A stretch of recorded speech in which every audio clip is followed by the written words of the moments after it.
여러분 안녕하십니까? 뉴스 더 개벽입니다. 세계 곳곳에서 발생한 개벽 뉴스를 알려드립니다. 추진제 없이 우주선을 움직일 수 있는 혁신적인 기술이 개발되어 전 세계 과학계의 이목이 쏠리고 있습니다. 유럽 우주국은 최근 그래핀 소재를 활용해 별도의 연료 소모 없이 물체를 이동시키는 데 성공했다고 발표했습니다. 이번 연구 결과는 국제학술지 어드밴스드 사이언스에 게재되며 그 기술적 가치를 인정받았습니다. 꿈의 소재로 불리는 그래핀은 흑연에서 추출한 순수 탄소 기반의 2차원 물질입니다. 가볍고 유연하면서도 강철보다 수백 배 강한 강도를 지니고 있어 그동안 다양한 산업 분야에서 차세대 핵심 소재로 주목받아 왔습니다. 이번 ESA의 연구는 이 그래핀의 물리적 특성을 우주 추진 기술에 접목했다는 점에서 매우 큰 의미를 지닙니다. 연구팀은 먼저 그래핀 시트를 기반으로 한 3차원 구조의 그래핀 에어로젤을 제작했습니다. 이후 실제 우주와 유사한 환경을 조성하기 위해 진공 챔버 내부를 무중력 상태로 만들고 실험을 진행했습니다. 실험 방식은 정교하게 설계되었습니다. 진공 상태에 놓인 그래핀 에어로젤 정육 면체들의 연속 레이저빔을 조사하자 별도의 물리적 타격이나 분사 장치 없이도 물체가 스스로 앞으로 나아가는 현상이 목격되었습니다. 이번 프로젝트의 과학자인 마르코 브라이반티는 해당 반응이 매우 빠르고 강력하게 일어났다고 설명했습니다. 실제로 레이저를 조사한 지 단 30ms 만에 상당한 수준의 가속도가 발생한 것으로 확인되었습니다. 고속 카메라로 분석한 결과 레이저의 강도를 높일수록 추진력과 가속도는 비례해서 증가하는 양상을 보였습니다. 이는 빛의 에너지가 초경량 소재인 그래핀 에어로젤과 반응해 운동 에너지로 직접 전환될 수 있음을 증명한 사례입니다. 주목할 점은 이 기술이 철저히 우주 환경 맞춤형이라는 것입니다. 연구 결과에 따르면 이 추진 방식은 지구와 같은 중력 환경에서는 거의 작동하지 않았습니다. 미세 중력 상태가 유지되는 진공 환경이 갖춰져야만 추진 효과가 극대화되는 것으로 분석되었습니다.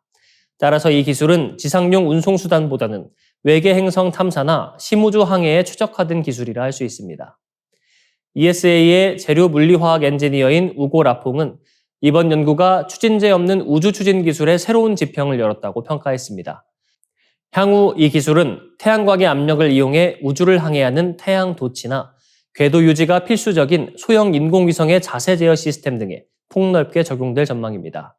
특히 연료 보급이 불가능한 장거리 우주 임무에서 반영구적인 동력원을 확보할 수 있다는 점에서 우주 탐사의 패러다임을 바꿀 혁신으로 기대받고 있습니다.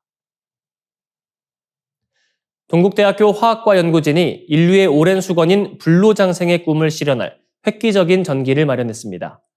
세계 최초로 세포의 시간을 되돌리는 회춘 리프로그래밍을 정밀하게 제어할 수 있는 유전자 스위치 기술을 개발하고 실제 생체 내에서 노화를 역전시키는 데 성공했다는 소식입니다. 그동안 과학계에서는 노화된 세포의 정체성은 그대로 유지하면서 생물학적 나이만 젊게 만드는 회춘 리프로그래밍 기술을 미래 재생의학의 핵심 과제로 꼽아왔습니다. 하지만 생체 내에서 이를 적용할 때 발생할 수 있는 무분별한 세포 증식이나 세포 본연의 기능 상실 같은 부작용이 큰 걸림돌로 작용해왔습니다. 즉, 유전자를 주입하는 것은 가능했지만 이를 언제, 어디서, 얼마나 발현시킬지 정밀하게 조절하는 기술이 부족했던 것입니다. 이번에 동국대 김종필 교수팀이 선보인 기술은 이러한 한계를 완전히 극복했습니다. 연구진은 외부 자극에 반응하는 전자기 반응성 유전자 스위치를 독자적으로 설계하고 이 스위치가 작동하는 정확한 메커니즘을 규명해냈습니다. 이 시스템을 활용하면 환자의 상태와 필요에 따라 회춘 인자의 발현을 시공간적으로 정밀하게 조절할 수 있습니다. 결과적으로 안전성 문제를 원천적으로 차단하면서도 노화 역전의 효과를 극대화할 수 있게 된 것입니다. 연구팀은 이번 기술의 효용성을 입증하기 위해 노화 제어뿐만 아니라 알츠하이머병과 우울증 질환 모델에도 적용했습니다. 그 결과 유전자 제어 기술이 퇴행성 질환 치료에도 탁월한 효과가 있음을 확인하며 차세대 맞춤형 유전자 치료의 실현 가능성을 제시했습니다. 이는 단순히 수명을 연장하는 것을 넘어 난치성 질환을 근본적으로 치료할 수 있는 새로운 재생의학 플랫폼이 구축되었음을 의미합니다.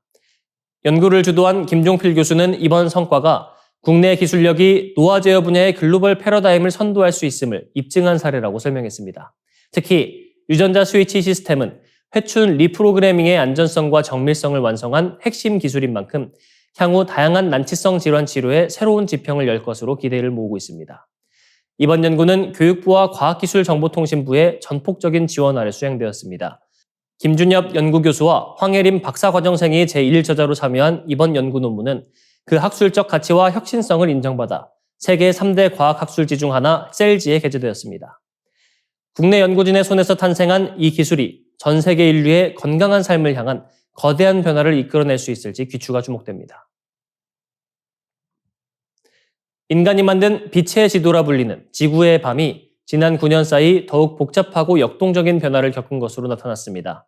미국 코네티컷대와 독일 보움루르대 공동연구진은 2014년부터 2022년까지의 위성 데이터를 분석한 결과 전 세계 야간 조명이 이 기간 중 약 16% 밝아졌다고 국제학술지 네이처에 발표했습니다.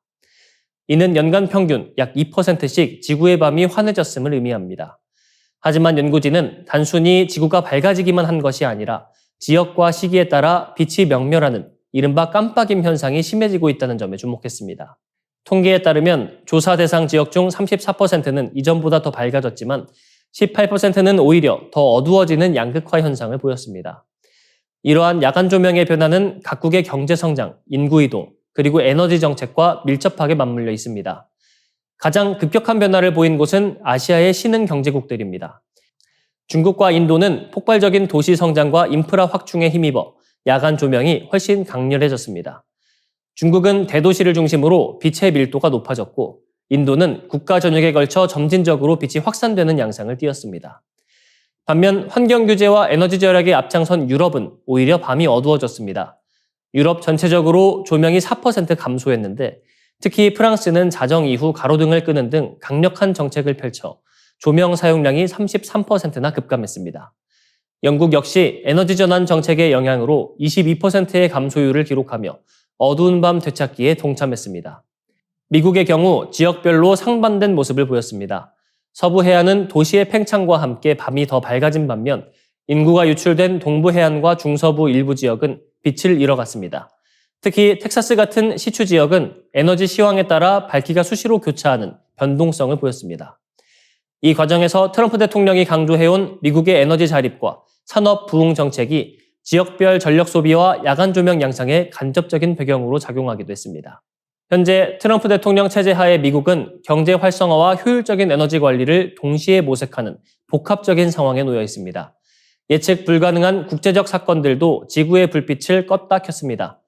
2020년 코로나19 팬데믹 초기에는 전 세계적인 봉쇄 조치로 아시아를 포함한 대륙 곳곳의 밤이 일제히 어두워졌습니다.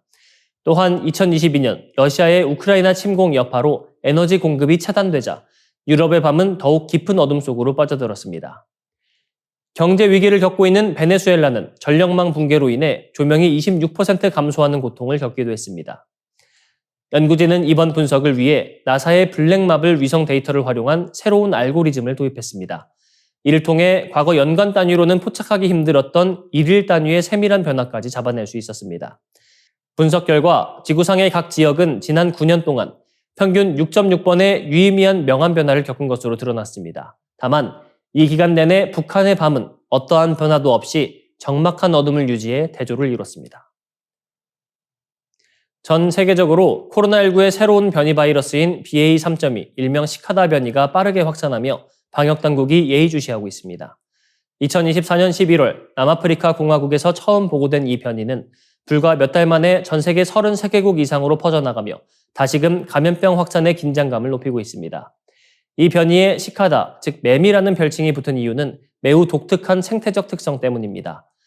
마치 매미가 오랜 시간 땅속에 잠복해 있다가 지상으로 올라오는 것처럼 이 변이 역시 오랜 기간 잠복하며 유전적 변화를 축적한 뒤 다시 나타나는 특성을 보이고 있습니다. 실제로 지난해 9월부터 서서히 감염자가 늘기 시작한 시카다는 올해 들어 본격적인 확산 국면에 접어든 것으로 분석됩니다. 미국과 일본 등 주요 국가에서의 확산세가 두드러집니다. 지난해 말부터 올해 초 사이 미국 내 검체에서 시카다 변이가 잇따라 검출되었으며 지난 1월에는 일본 도쿄의 의료기관에서도 감염 사례가 공식 확인됐습니다. 다만 일본의 경우 코로나19가 독감과 같은 오류 감염증으로 하향 조정되면서 과거와 같은 대규모 검사가 이루어지지 않고 있습니다. 이 때문에 정확한 감염 규모를 파악하는 데는 한계가 있어 실제 확산 범위는 보고된 것보다 더 넓을 수 있다는 우려가 나옵니다. CDC의 자료를 보면 상황은 더욱 명확해집니다. 지난 2월까지만 해도 23개국에서 발견됐던 시카다 변이는 불과 2달 만인 4월 현재 33개국 이상으로 그세를 확장했습니다. 전문가들이 특히 주목하는 부분은 유전자 변이의 폭입니다. 시카다는 기존 유행 변이인 JN1 계열과 비교했을 때 무려 70개 이상의 유전자 변이를 보유한 것으로 알려졌습니다. 이처럼 많은 변이가 축적될 경우 기존의 면역 체계나 백신 접종을 통해 형성된 방어력을 무력화할 가능성도 제기되고 있습니다. 이에 따라 WHO는 시카다를 감시 대상 변이로 신규 지정하고 전 세계적인 발생 추이를 면밀히 모니터링하고 있습니다. 불행 중 다행인 점은 현재까지 이 변이가 이전보다 더 심각한 중증도나 높은 사망률을 유발한다는 뚜렷한 증거는 아직 발견되지 않았다는 것입니다. WHO는 현재 상황에서 과거와 같은 전 세계적 대유행, 즉 팬데믹이 재현될 가능성은 낮다고 판단하고 있습니다. 하지만 방역 전문가들은 경계심을 늦춰서는 안 된다고 입을 모읍니다. 변이가 계속해서 축적되고 있는 만큼 언제든 새로운 특성을 지닌 하위 변이가 등장할 가능성을 배제할 수 없기 때문입니다. 이상으로 뉴스 더 개병 마치겠습니다. 시청해주셔서 고맙습니다.